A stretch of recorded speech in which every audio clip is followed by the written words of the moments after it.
संकट के बादल मंडरा रहे हैं और वोट की राजनीति के कारण तो देश और धर्म बहुत बड़े गर्त में चला गया है।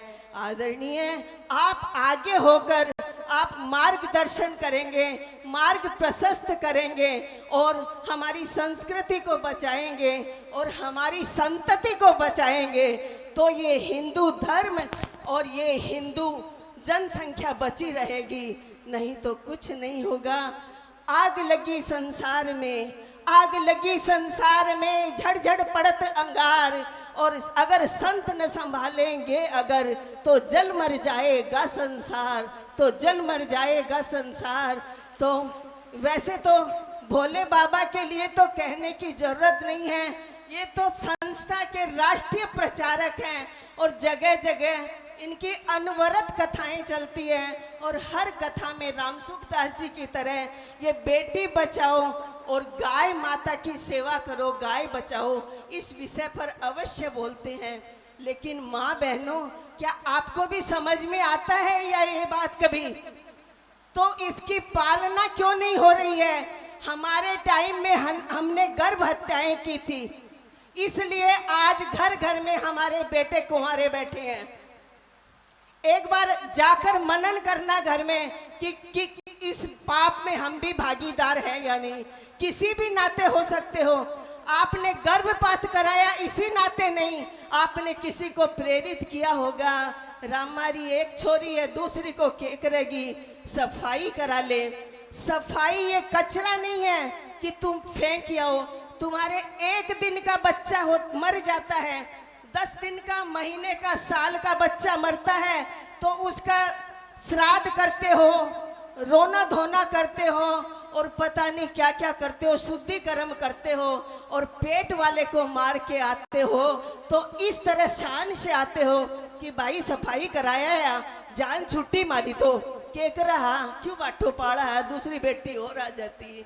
तो ये कोई बहुत बड़ा काम नहीं, बहुत बड़ा पाप कर रहे हो, इस जन्म में भुगत रहे हो। मेरे को अभी इजाजत नहीं है कभी दूसरी बार बुलाना, मैं इसके आपको 20 उदाहरण बता दूंगी मेरे घर परिवार में कि मतलब गर्भ हत्याएं करवाने से उनको क्या क्या भुगतना पड़ा। इसलिए इस जन्म में भी पाप भुगतने पड़ते हैं, अगले जन्म में भी। ये बात भी अगर आपको समझ में नहीं आए और आप गर्भपात करवाने अगर जाते हो तो एक काम करना कि आपके 2 संतान है, तीसरी का गर्भपात कराते हो या एक है दूसरी का कराते हो, तो जो हो रहा है बच्चा उसको तो प्रकृति के नियम से होने दीजिए, और जो बच्चा आपके हो चुका है आप उसका गला काट देना, क्योंकि आपको ज्यादा बच्चे नहीं चाहिए ना, संख्या उतनी रखना और बाकी को मार देना।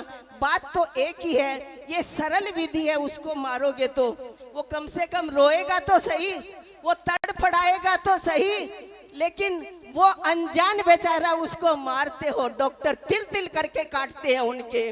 और स्त्री को इतने भयंकर रोग लग जाते हैं कि वो जीवन पर्यंत दुख पाती है, और घर वाले भी, पुरुष लोग भी उनके साथ डॉक्टरों के फिरते हैं, पैसे लगाते हैं सिर्फ एक संतान के लिए कि इसे कैसे पालेंगे। अरे आप ही पालनहार हो तो उस पालनहार की क्यों प्रार्थनाएं करते हो? उससे आप ही कर लो सब कुछ। वो सृष्टि के रचयिता, वो पालनहार है, वो विशंबर है, वो सबका पेट भरते हैं। आपके 1-2 संतान ज्यादा हो जाएगी तो क्या वो भूखी रहेगी?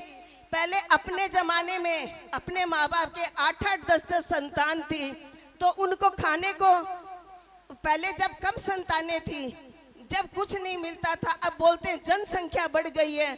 जनसंख्या बढ़ गई तो अपन मेवे खाते हैं, फल खाते हैं, अच्छी रोटी खाते हैं, चावल खाते हैं, कहाँ कमी आई? फिर आप विचारधारा क्यों नहीं बदलते हो? और ये भाषणों से भी कुछ नहीं होगा, हमारे लोगों के आने से और इधर उधर भागने से कुछ नहीं होगा। एक एक जन अपने आप से संकल्प लेकर जाएं कि हम ये गर्भ हत्या ना होने देंगे, ना किसी को करने देंगे। अपनी बहू बेटियों को भी प्रेरित मत करो, उन्हें उकसाओ मत कि दिखा के आ। डॉक्टर लोग भी पैसे के लालच में ये करते हैं माँ बहने, मैं भी माँ हूँ, सास हूँ, माँ बहने क्या कहती है, वंश नहीं चलेगा, वंश नहीं चलेगा। किसने कहा वंश नहीं चलेगा? बेटा बेटी एक समान है।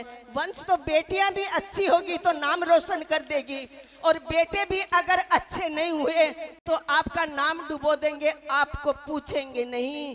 वंश वंश करते, वंश वंश करते मानव तुम, वंश बेल को काट रहे हो। एक फल की चाहत में तुम पूरे बाग उजाड़ रहे हो, तुम पूरे बाग उजाड़ रहे हो। अरे जब बेटियां ही नहीं रहेगी तो बहू कहाँ से लाओगे, बेटे कहाँ से पैदा होंगे?